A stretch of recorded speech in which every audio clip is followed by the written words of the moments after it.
Alam yung dalawang babae yung kasama ng mga tao sa sanlibutan? Pag-down moment sila. Una si Mary Jane. Ang dalawang babae na sinasama nila si Annie Tan.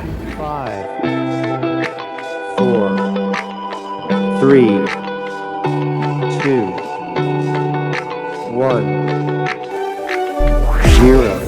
Blessing of being transformed. Mga pagpapala sa pagiging binago. Tingnan sa Galatians 2:20. Ako napago sa cross, nakasama si Kristo. At hindi na ako namumuhay, kundi si Kristo na ang namumuhay sa akin. At ang buhay na ikinabubuhay ko ngayon sa laman ay ikinabubuhay ko sa pananampalataya. Ang pananampalataya nito sa anak ng Diyos na sa akin ay umibig at binigay ang kanyang sarili sa akin. Yung verse na yun, makita mo, malalim pa lang mga ideas yan. No? There are two beautiful words that could be confusing. Ang isa is reform and transform. Yung mga prisoner, nilagay sila sa prison cell for the purpose nga i-reform. Tinatawag nga reform, external. Ang labas lang yun. Paglabas niya sa prison, balik sa dating gawin. Dati paglabas lang yun ang reform. Ang word nga reform di lang external, but also superficial, mabaw lang siya. The other word, transform, it is internal. Saan nag-start ang butterfly, mga kapatid? Larva. Sa worm, larva, then yupa, then beautiful butterfly. Sa stage nga ng butterfly, worm pa, nakadidiri, di ba? But sa nagiging butterfly na siya, gusto na natin. Yun ang tinatawag na transformation. Sa loob ng galing pa, labas. Ang reformation panglabas lang, wala na change sa loob. 2 Corinthians 5:17, yun ang tinatawag na transformation. No? Anong sabi? Kaya kung ang sino man ay nakay Kristo, siya'y bagong nilalang. Ang mga dating bagay ay silipas na. Totoo ba yun sa buhay natin ngayon? Knowing the purpose ng mga nagalipas, dapat ano na yun natin? Tanggalin na natin yun. Amen? Narito, sila'y pawang naging that is transformed. And Paul's testimony is shared to us the blessings of being transformed. Yung Galatians 2:20, testimony na ni Paul, patutuunan ni Paul.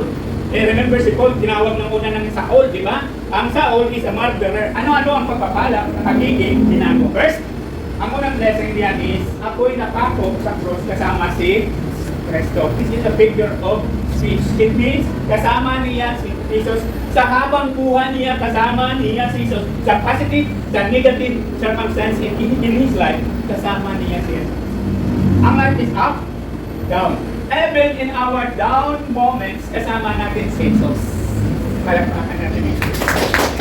Sa kalimutan, mga kapatid, pag down ng ilang moments, dalawang babae ang ilang kasama. Alam yung dalawang babae yung kasama ng mga tao sa sanlibutan? Pag down moments sila. Una si Mary Jane. Diba? Alam niyo si Mary Jane? Marijuana.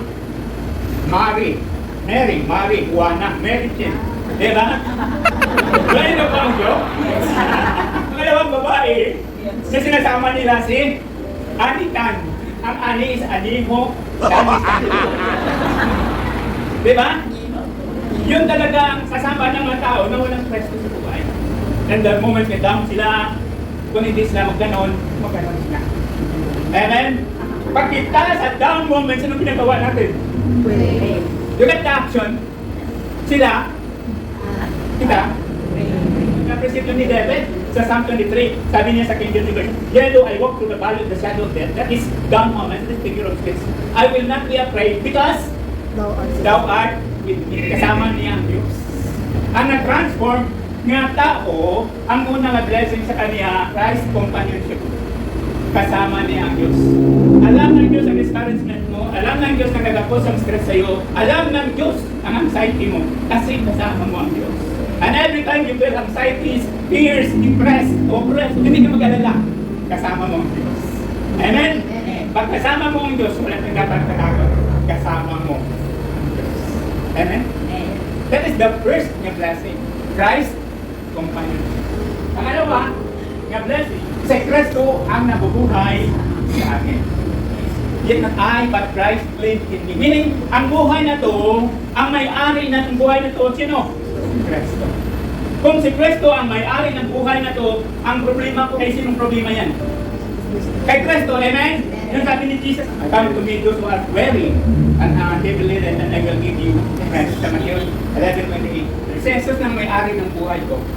So wala na akong problema. And then, kung Jesus na ang may-ari ng buhay ko, sino nagdadala sa buhay ko? Sino napapasan? Si Kristo, di ba? But sometimes, pinapasan na ni Jesus ang buhay natin. Gusto natin, kita pa magpasan. Remember that? Ang problema natin, na-worry tayo na alam natin nga, ang problema na yun ni Jesus. Ba't nag-worry pa tayo, di ba? So anong mangyayari kung mag-worry ka? Productive ba yun o hindi? Hindi. Alam ni Jesus kung anong time ka niya, be healed. Rest time. Christ honors you. He owns us.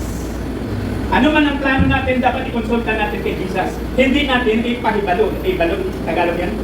Paalam. Paalam, no? Iba ang lisensya sa paalam. Kung ang isang young people, lalakad siya, pupunta siya sa MOA, hindi siya mag-ipaki ng yan bag. Abang sabi, ma, lalakad na ako. Hindi yan lisensya, ang tawag niyan, kahibalo. Yung, kasi naka-impake din siya. Hindi yun ang ibig sabihin ng ownership. Before you move or make any action or plans, consult ka sa may-ari. Amen? Consult ka sa may-ari. Ang problema natin, hindi natin na-consulta sa may-ari na move kita, pag down, dahil mag-pray, ano nangyari sa buhay ko? Hindi wala yung nag-inform sa kanya. Amen? Pag na-inform siya, yan ang magsabi ko. Praise God. That is the second blessing. Christ, ownership. Ang mga pagpapala sa pagiging binago ay mga sumusunod. Anong una? Christ, companionship. Pakikisama ni Kristo. Pangalawa, Christ, ownership. Pagmamay-ari ni Kristo. Third, Christ lifestyle, pamumuhay na katulad ni Kristo. Pangapat, kabutihan ni Kristo. Ang fifth sa kapatan ni Kristo. So this morning, ang tanong, gusto mo ba ang mga pagpapalag ito nasa atin? Amen. Yes, amen. No?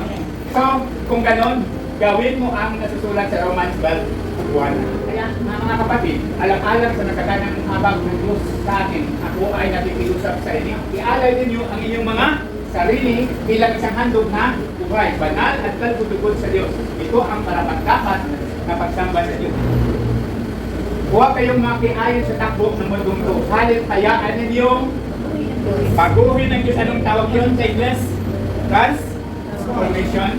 Hayaan ninyo na baguhin ng Diyos ang inyong pag-isip upang makunawaan. Ninyo ang kalugod-lugod. This morning, Father God, thank you for the opening ideas about transformation, about the testimony of Paul in Galatians 2:20. I pray that all those blessings mapagka namin, Father God. And thank you, Lord, for this morning na naging eye-opener sa amin. Na dapat i-offer namin ang aming buhay sa inyo according sa Romans 12:1 and 2. And this morning, Lord, we open our lives to you, our hearts, our minds. May this word is all yours, the part of our journey in 2025. And may the word transformation be visible in us. Thank you in the name of Jesus. Amen.